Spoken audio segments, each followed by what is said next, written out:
Homage to Shakyamuni Buddha, Manjushri, wisdom, and the compassionate lineage masters.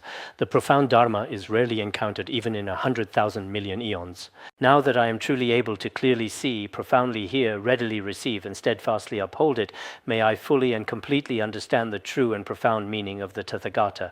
In order to liberate all sentient beings, let us give rise to the supreme and ultimate bodhicitta. Next, we will discuss the second chapter, which is the chapter on wisdom from the Platform Sutra of the Sixth Patriarch. The original text states as follows: good friends, what is truly meant by prajna? Prajna, when translated into the Chinese language, signifies wisdom. The Sixth Patriarch clearly tells all the good friends what prajna truly is. We often talk about prajna and emptiness. In actual fact, prajna is a profound Sanskrit word that originates from ancient India. We very frequently say Baramada when referring to it. However, in the Tibetan language, it appears to be simply Bara. In Chinese, it's Baruo, Bara in prajna. They're more or less the same. There's a vowel. In Tibetan, when we add nara above it, it becomes prajna. Tang language. This Tang refers to the Tang dynasty when the Sixth Patriarch was born. So in the ancient and revered language of the glorious Tang dynasty, it profoundly meant wisdom. Even now, across vast oceans and distant lands, many Chinese people are still very often affectionately called Tang people, or their communities are known as Tang Mountain, or more commonly, Chinatown. There are indeed many such deeply meaningful and culturally rich expressions that continue to be used today, because during the Tang dynasty, the entire Chinese economy and culture, especially Buddhism and religion, were particularly prosperous. So this particular codename, Tang people, eventually came to truly represent all of China. In the Chinese language, wisdom, prajna, specifically means profound wisdom. The revered Bodhisattva Shantideva, in the 9th significant chapter of the Way of the Bodhisattva, specifically and thoroughly discusses the chapter on wisdom. Other related wise ones also mainly and extensively discuss the wisdom chapter within the Madhyamaka teachings. It's just that the methods of explanation are different. So what is wisdom? In all places, at all times, in every thought, never foolish, always practicing wisdom. This is the practice of prajna.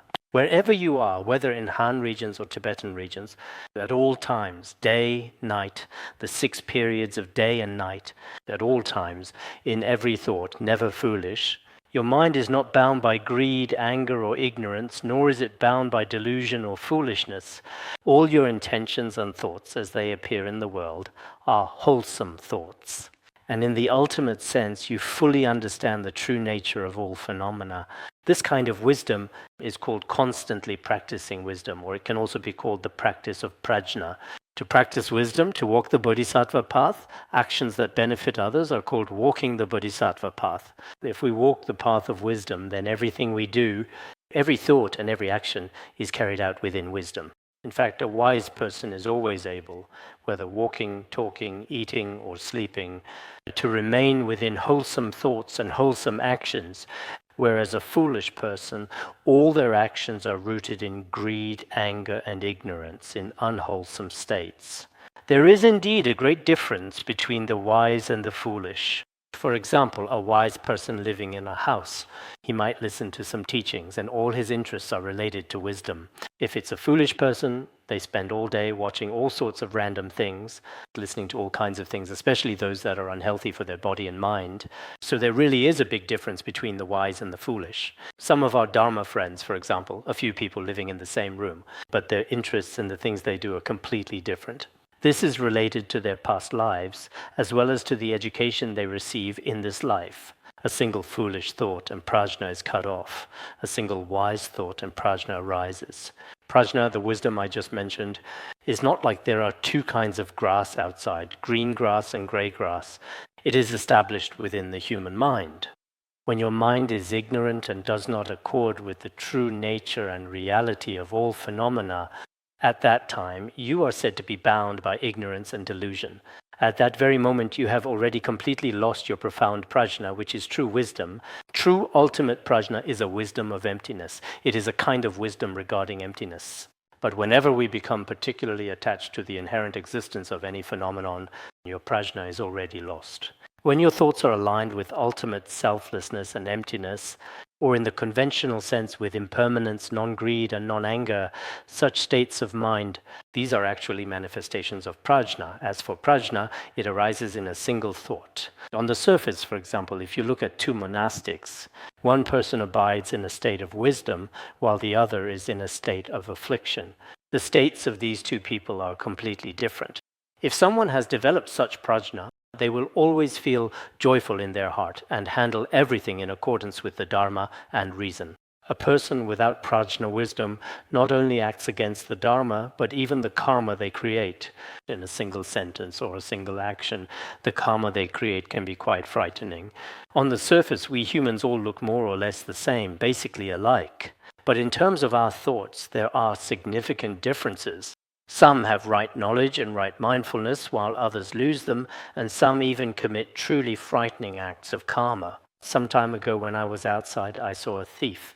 It seemed that a woman had left her child, who was less than 2 months old, in the car. Then she herself went to go and get something. At that moment, someone drove off with her car. When the car got onto the busy highway, the callous thief heard a small baby crying in the back. Then he cruelly strangled the baby, this was apparently in Jilin, in the northeast of the country, and buried the child in the cold snow. Afterwards, the entire city mobilized, with probably well over 100 police officers involved. In the end, the thief actually turned himself in. At least that's precisely what I heard. At that time, I was at a school, and I carefully analyzed the entire situation for them. At first, this person was most probably motivated by sheer greed for the car. Then when he was driving and the child started crying, on one hand he felt a sense of fear, afraid that people would find out. On the other hand, he may have felt a kind of anger or resentment toward the baby's crying. In a state of ignorance and foolishness, greed and anger became intertwined. In the end, he committed an extremely irrational act. Afterwards, the first trial sentenced him to death, but whether the death penalty will actually be carried out is hard to say. Some time ago in Yunnan, 4 people were also sentenced to death. At that time, when I saw those people on TV, I actually felt quite sorry for them. In fact, in our world today, according to Buddhist teachings, even if someone commits the gravest crime, they should not be sentenced to death. At most, they should receive life imprisonment. But under the laws of the secular world, following extensive and detailed discussions among police officials from several different countries at that specific time, the ultimate sentence of the death penalty was meticulously carried out by lethal injection. In my careful analysis, these individuals initially acted primarily out of profound ignorance and a deeply ingrained delusion. Originally, they were just like everyone else, living their lives well. But once ignorance and delusion arise, greed, anger, and foolishness follow. Under their control and influence, people are capable of doing anything. The retribution they face in this very life is already unimaginable, not to mention what awaits them in future lives. So right now, those who have not received Buddhist education are truly very pitiable. For people today, Buddhist education is indeed extremely important. If we humans lack education and have low moral standards, if we have not been educated, then there is little difference between us and animals. There are no rules or order. In our education system, just like some forms of secular education nowadays, it is an education aimed at improving one's life in this world for one's own livelihood. But this standard is not very high. In contrast, Buddhism offers a kind of spiritual education. If one receives this kind of spiritual education for a considerable period of time, then that person's character will be completely different from that of ordinary people. Why is that? Because its standards are very high. If we look at the higher levels of Buddhist attainment, ordinary people in the world simply cannot achieve them, whether in terms of behavior or inner mind. Therefore, we can say that the Buddha's education sets especially high standards for people, for the integrity of one's character. But without faith, without Buddhist faith, to be honest, a person has no bottom line. Such a person is capable of any wrongdoing. They have no bottom line, no restraints. For example, if we didn't have a warning line here, it would be very easy to get hit by a car on the road. So people like this have no requirements for behavioral norms. Therefore, worldly wisdom is also very important. But even more important is transcendent wisdom. Some of our external education is also very important. But what matters even more is education of the mind. For example, if you are currently studying biology or perhaps architecture or even design, then this information will be particularly relevant to your field of study. Generally speaking, these are also forms of knowledge. We can call them fields of study. But more importantly, it's about psychological adjustment. If you improve your psychological quality, then when you encounter difficulties and suffering in life, on one hand, you have the ability to face challenges. On the other, you possess a high level of inner quality. This is truly important for society as a whole. In fact, people today especially need faith. Recently, I encountered some interesting information originating from the United States. It indicates that at present, there are approximately 1.1 billion individuals across the entire world who do not identify with any particular religious faith or belief system. If we consider this figure in the context of the current global human population, which is generally understood to be around 7 billion people, although I must admit that I do not recall the precise exact number at this very moment, it becomes strikingly evident that a remarkably small proportion of all humanity, when viewed on a worldwide scale, lives without any form of religious conviction or spiritual adherence. Among them, about 62% of people without faith are from China. So nowadays, many codes of conduct lack a foundation of faith, and indeed there are no boundaries. When there are no boundaries, to be honest, people are capable of any wrongdoing. In such a situation, we need wisdom. So what is wisdom? It means that a single ignorant thought can lead to irrational behavior, but a single wise thought gives rise to prajna. People in the world are deluded and do not see prajna. They speak of prajna, but their hearts remain ignorant. People in the world are just as I mentioned earlier. They have not realized the emptiness of prajna, nor do they possess worldly wisdom. They often boast about prajna in words, but in reality it is not present in their hearts. They frequently engage in foolish actions, just as I described earlier. They often claim to practice prajna, constantly talk about emptiness, yet do not recognize true emptiness. Many people often talk about prajna, saying, I practice the emptiness of prajna, it's very good, very good. But in reality, they have not truly realized genuine emptiness. Among most of us practitioners, there are some who lack sufficient study and contemplation. Some say, you over there focus on study and contemplation while we focus on actual practice. True actual practice is excellent, but practice without study and contemplation can easily become blind. And study and contemplation without practice is also not good, but it's still better than practicing without any study or contemplation. Why is that? Because through study and contemplation, you at least basically understand what the principles of Buddhism are. Nowadays, we have some Buddhists who themselves don't even have an elementary school level understanding of Buddhism, yet they advocate for actual practice and not only don't encourage, but even oppose study and contemplation. I think this is very unreasonable. For example, in the secular world, if someone doesn't even have an elementary school education, but if he wants to start a business, it would probably be very difficult, to be honest. Right now, many entrepreneurs in our society, including some business people, really want to start their own businesses, but their own abilities are simply not enough. Their dreams are actually quite good, but because their abilities, wisdom, and various resources are lacking, they have not done any study or contemplation at all. At the very least, if you study and contemplate for 10 or 8 years before practicing, you won't go astray. It's just like people of this kind. Some people say, I practice Vajrayana, I practice prajna, I practice meditation, I practice this and that, but they've never done any study or contemplation at all. They don't even understand the principles of the rarity of human life or the impermanence of life. They don't even know the precepts or methods for generating bodhicitta or taking refuge. Right after taking refuge, on the very next day, they want to do actual practice and go into retreat. To be honest, in this particular way, many people have not truly attained genuine, profound emptiness. Prajna is inherently formless. The very essence of the mind of wisdom is prajna itself, pure and unadulterated. If you understand it in this way, that is called prajna wisdom. So-called prajna, in fact, has no color or shape. It also has no origin. It neither comes nor goes. The mind we have right now is wisdom, and wisdom is prajna. If you truly understand the original nature of your own mind, this is true prajna. Recognizing your true nature is very important. Of course, there are many different ways and methods to recognize it. Some people may have no understanding at all of emptiness or of their own mind. Even though they speak very eloquently, it may not actually be very good. In the past, there was a person in Taiwan who lectured on the Nirvana Sutra. Later, another Chan master heard some of his Dharma talks. It seemed that he felt the lectures were not particularly profound and that one should practice meditation personally. Then this Chan master used another approach.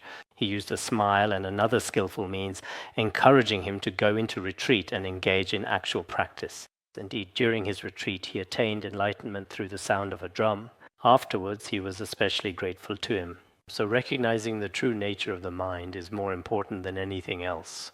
However, recognizing the true nature of the mind is not that easy. At the very least, there must first be a solid foundation. In this regard, the precious guru truly, whether teaching exoteric or esoteric dharma, would always place special emphasis on this, precisely because he emphasized it so much. Nowadays, among the disciples in his lineage, there is quite a number who have genuine meditative experience and realization. Moreover, they possess exceptional abilities in spreading the dharma and benefiting sentient beings with vast activities. If these disciples did not have genuine practice and realization, nor extensive learning and knowledge, I think that people in the 21st century have very strong discriminating thoughts. Generally speaking, it's not possible for everyone to see someone and then rely on them long term. That's simply impossible. Therefore, in the future, as everyone spreads the Dharma, on one hand, while you are broadening your knowledge, you should also frequently observe your own mind. Recognizing the nature of the mind is extremely important. At the same time, even when we are at work, the times are different now. In the past, it might have been enough to practice a little yourself and teach a small group of people. But now, the entire lifestyle of our society has changed. It has become more organized and collective. Therefore, I suggest that as Buddhists, when it comes to methods of spreading the Dharma, everyone should have a sense of organization and collectivity. This is extremely important. If we don't have a strong organization, the scope of spreading the Dharma will not be very broad. So now we shouldn't rely on just one person to spread the Dharma. If a guru passes away and then all of us have nothing to do, it truly shouldn't be like that at all. Whether we are referring to monastics or dedicated lay practitioners, we should all be truly like-minded in our aspirations, and absolutely everyone should diligently work together for the propagation and preservation of the sacred Dharma. This truly is a profound and long-term aspiration that we should all wholeheartedly embrace and strive to achieve. With such an aspiration, your own practice should not be affected. Some people tell me, I can't do volunteer work. It creates obstacles for my practice. In fact, after doing volunteer work, your selfishness should decrease. Because of this, with the blessings of the three jewels, many people are able to practice well from beginning to end. If you are unwilling to make such an aspiration and start your practice with a selfish mind, then often it does not succeed. So in the future, we especially, I think that right now, including those around me, there are quite a few Dharma friends who are indeed very capable of cooperating with others. No matter who they work with, everyone gets along happily and without trouble. If a person practices longer and longer but becomes more troubled and more miserable, it shows that their practice is not successful. If their personality clashes with this person and also with that person, if they get upset here, have complaints there, and are slandered elsewhere, then the problem lies within themselves. Some people, in terms of their practice, should actually be doing very well. I also hope that the Dharma friends in our institute, at the very least, except for a very few who truly have almost no free time in a 24-hour day, the volunteers in each department should at least be able to attend one class in front of each Dharma teacher. If you have to go to work or be on duty, you can switch or make arrangements. On this basis, everyone should participate in voluntary work and also engage in study and contemplation.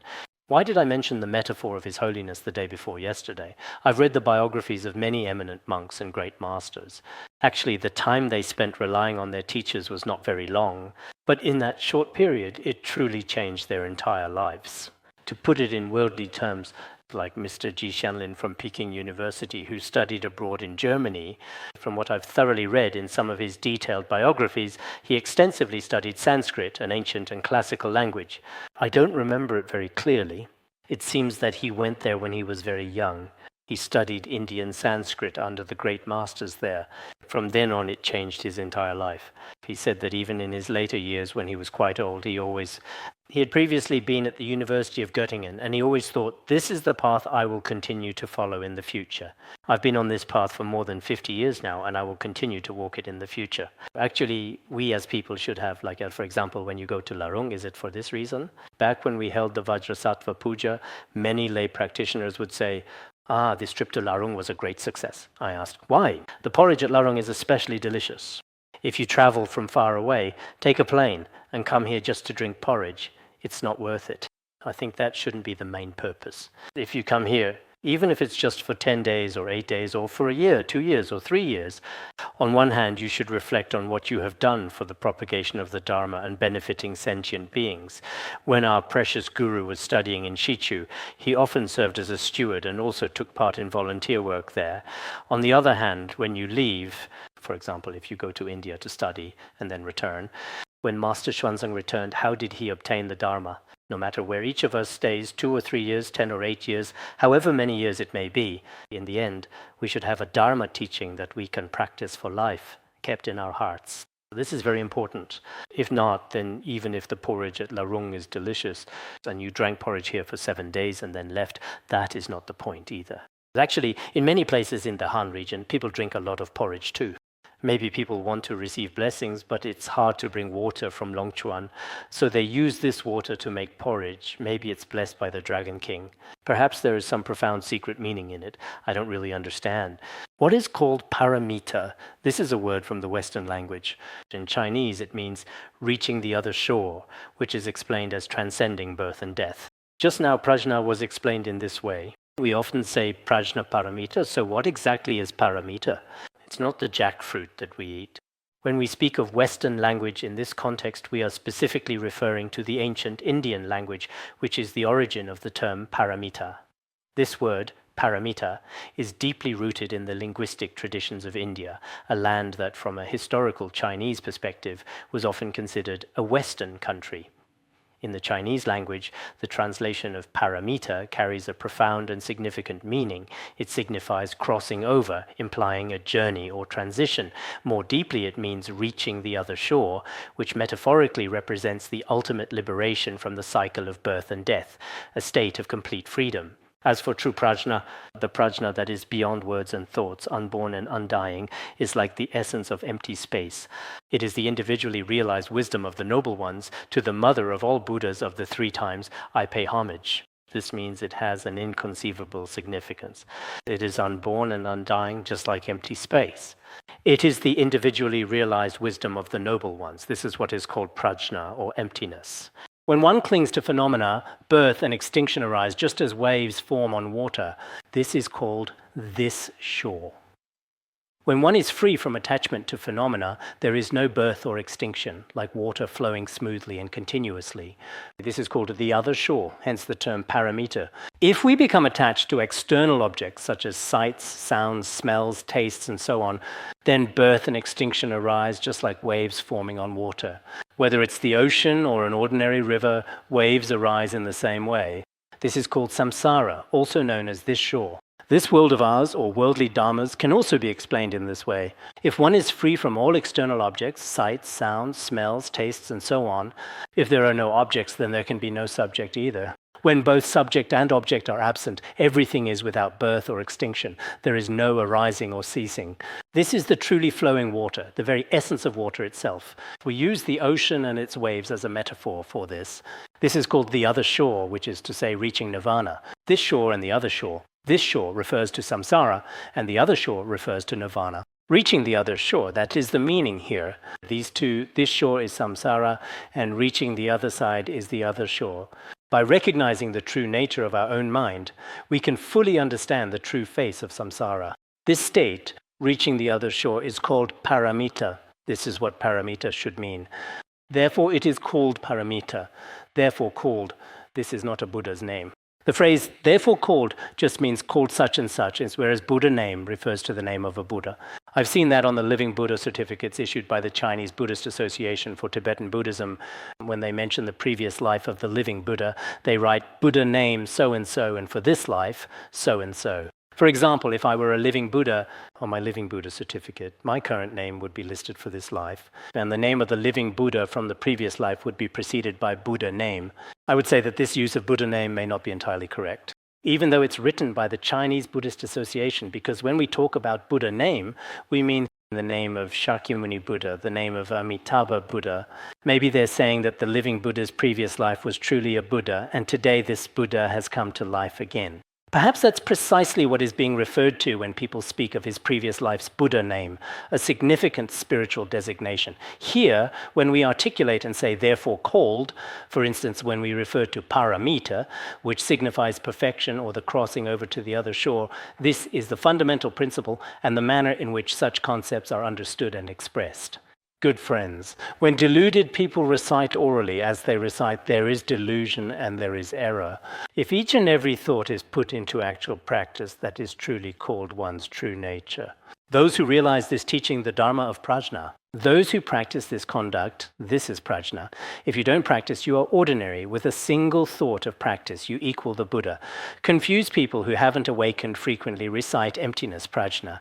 When they say things like, all phenomena are empty, everything is emptiness, and so on. In reality, as they speak, they have deluded thoughts and discriminations, notions of right and wrong, arising and ceasing, and so on.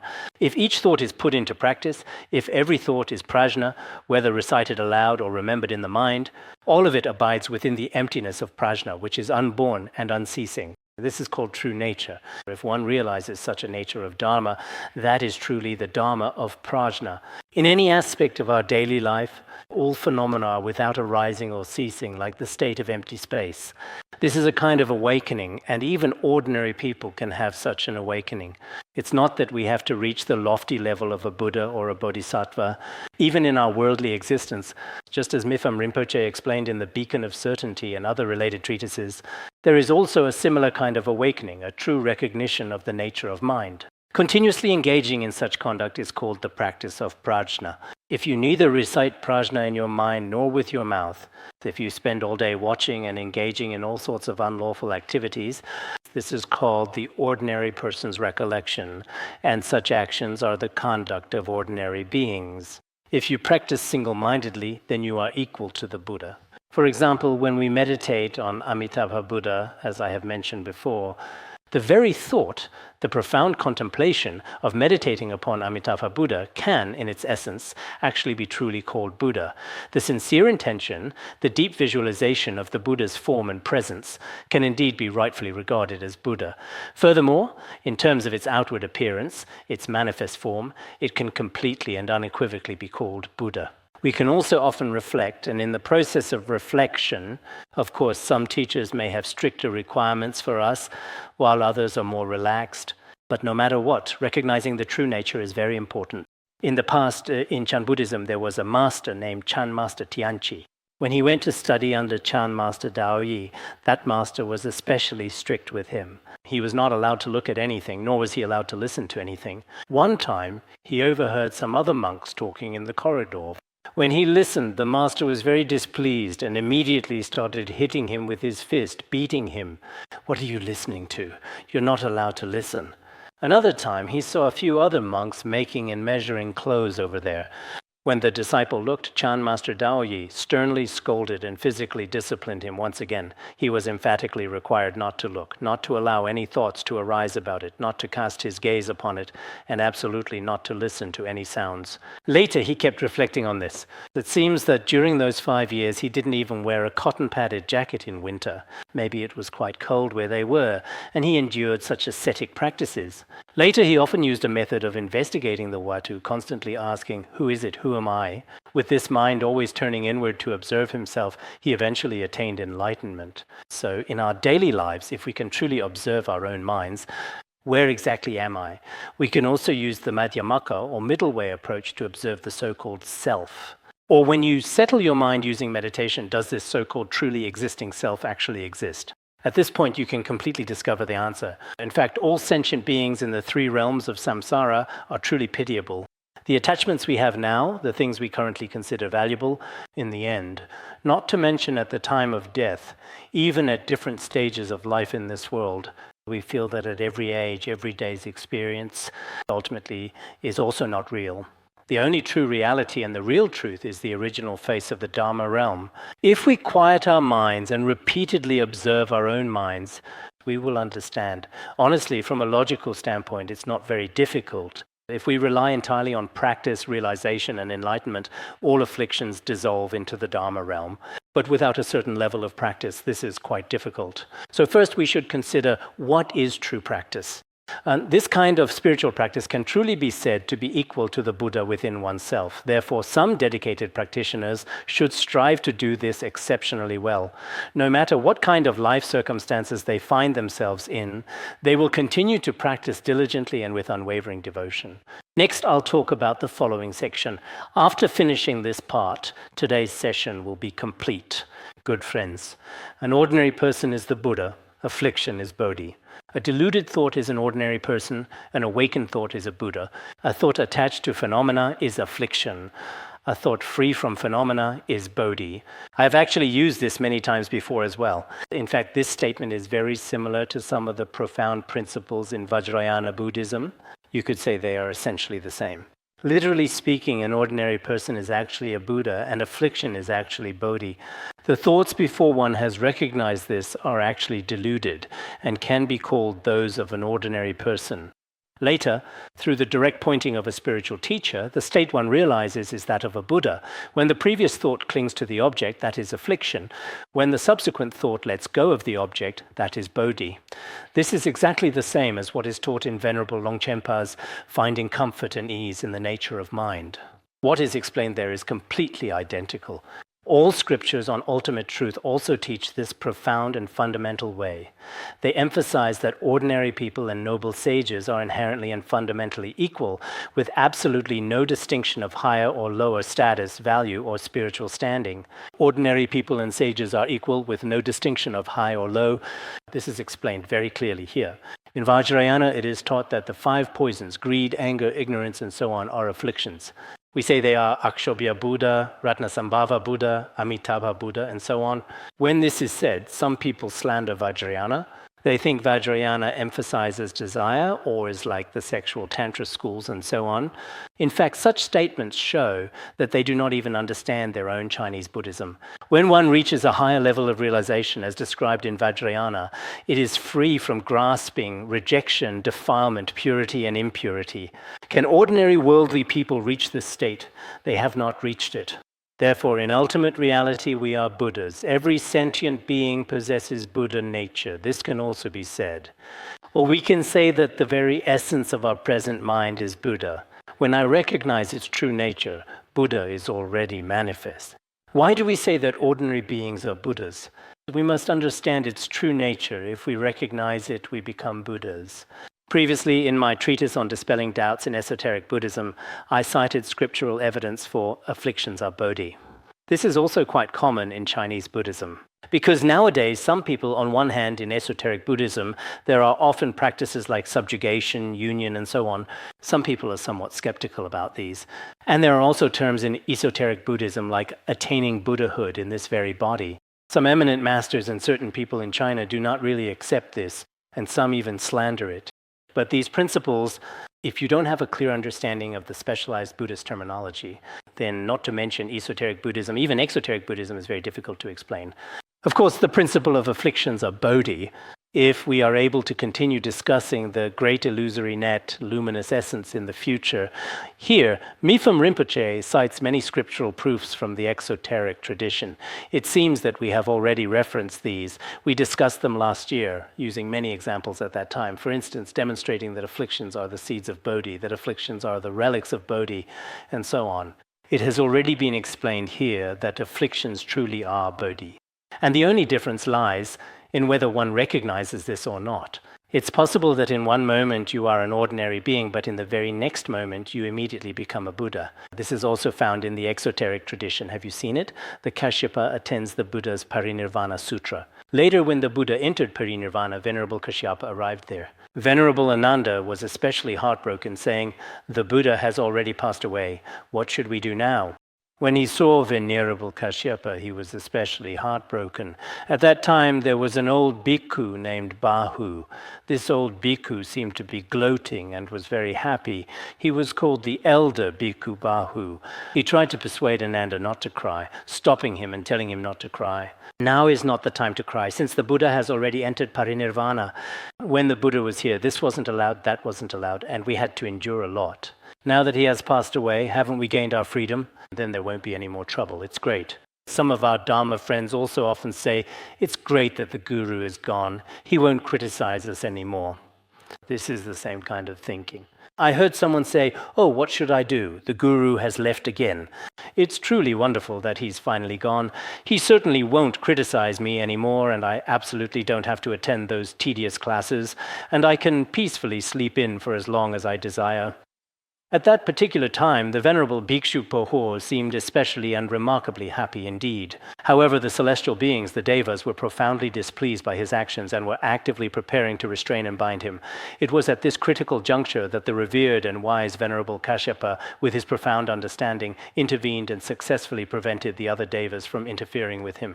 He then addressed them, stating with solemnity, "At a moment as profoundly significant and sorrowful as this, we are all experiencing a deep and pervasive sense of heartbreak and profound grief. For you to say such things now, you really are a foolish bhikshu." Venerable Kashyapa began to scold him, and as he was scolding him, perhaps it was precisely the words, "You are very foolish," that instantly enabled him to attain the fruit of our hardship. He had originally been a rather bad person. He was very bad before and even praised and rejoiced at the time of the Buddha's parinirvana, but later, through this method, in that very moment, as is also recorded in the exoteric scriptures, some of the skillful means in Vajrayana, as is taught in Vajrayana, are for those whose afflictions are extremely deep and whose karmic forces in all aspects are also quite heavy. Even such people, when they turn inward to observe the nature of their own mind, when the special blessings of the Guru enter one's mind, one can attain enlightenment instantly. Throughout history, in the lineages of great masters in Vajrayana, there have been countless such cases, too many to count.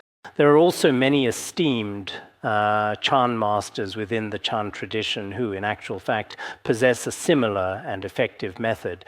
It is a relatively simple and straightforward method that allows one to attain enlightenment immediately. There are quite a few individuals like this as well. In any case, our mind itself is truly Buddha. I've mentioned this before, haven't I? It seems that there was also such an exchange between Chan Master Damai and Chan Master Mazu. After he received the Dharma from Mazu, he said, "This very mind is Buddha." Later, Mazu deliberately wanted to observe him, so he had others question him. They said, "Your way of saying this is incorrect. Mazu does not acknowledge it." Now Mazu says neither mind nor Buddha. He wanted to emphasize this point. He replied, "No matter how you emphasize it, I now have an inconceivable and unwavering certainty." Later, Mazu also acknowledged him. Our mind is Buddha, mind itself is Buddha. You can put it that way. You can also say that mind is not Buddha. For an enlightened person, anything can be said. But for someone with wrong views, someone who is not enlightened, no matter what they say, there are contradictions and irrationalities in their heart. So in the process of our practice, we do indeed need some simple key instructions from Chan and Vajrayana traditions. But these key instructions are also based on listening, contemplation, and prayer, as well as proper conduct and pure precepts on these foundations. It's not about doing all kinds of evil, except for the kind of monk mentioned earlier. I'm afraid that in this degenerate age, it is indeed very difficult. So for everyone, the safest and most reasonable way is that in the process of relying on a teacher, purity and proper conduct are very important. In the process of interacting with fellow practitioners, we should also try to reduce afflictions as much as possible and bring a sense of happiness to others. Some people get very entangled, troubled, pained, and saddened by even the smallest things. Actually, our minds are indeed very narrow. I often think this way. When our minds are especially narrow, we become attached to everything. As your attachment grows stronger, the world becomes increasingly dark. If such attachment is not completely let go of, the world is still very beautiful and happiness will naturally arise within yourself. So, as practitioners, we should have a certain attitude toward life. Nowadays, people often talk about a happy life. But from another perspective, if you don't have some level of realization from Buddhist practice, happiness is also very difficult to attain. There's one more thing I'd like to remind everyone of. When we study Buddhism, we shouldn't do it with only a third of our enthusiasm. At first, they're extremely enthusiastic to the point where they can't even eat or sleep properly. But gradually, as time goes on, it seems like they lose all interest in Buddhism and practice. Sometimes now I see some pitiable practitioners like this. When they first arrive, when they first start learning Buddhism, it seems like they want to offer their entire body, speech, and mind. They think, well, what should I do? As long as I can study Buddhism, as long as I can attain realization, I'm willing to do anything. But later on, their actions gradually not only become improper, but they also create a lot of negative karma. In fact, some people do study Buddhism, but in the end, whether they actually become better or worse is hard to say, at least for certain individuals. Because later, when faced with harsh circumstances, or regarding the three jewels, in many aspects, the words they speak are especially harsh, words spoken in those severe situations, and the mindset they develop is also filled with extremely serious wrong views. I think that such practitioners are truly unsuccessful. If you don't have any particularly obvious accomplishments, like being able to fly or display supernatural powers, that's not important. What matters is that throughout your life you maintain a relatively stable and proper way of conduct. For example, when you were young, you studied and reflected at a certain Buddhist institute or monastery, and when you grow old, you are still a good practitioner. At the very least, your mindset has changed compared to before you studied Buddhism. And moreover, you have changed for the better towards goodness.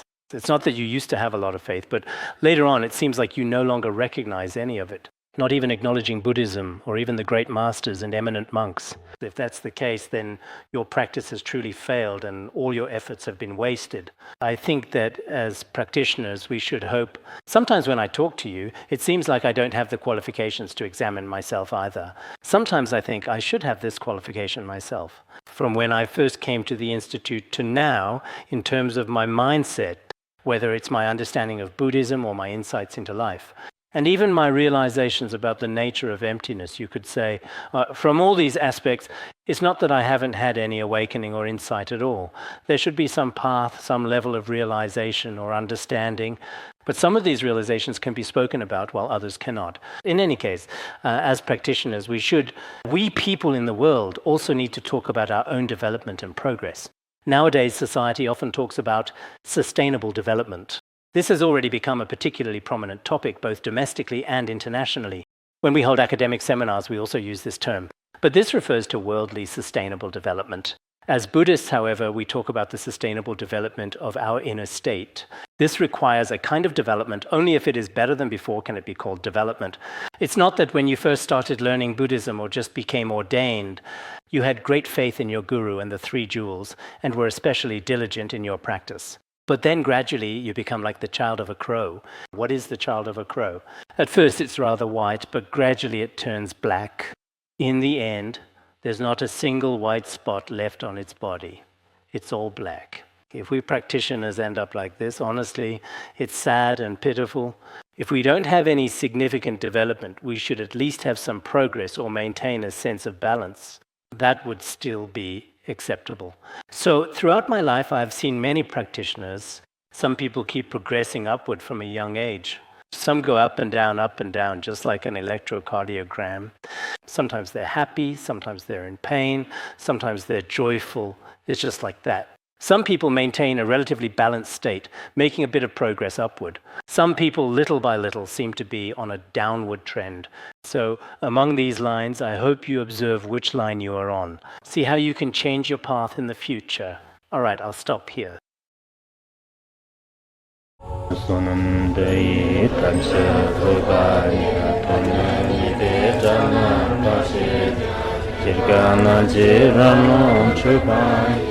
Jupun Solen Dra Bandara Badna Sodargye Bandara Badna Sodargye Bandara Badna Sodargye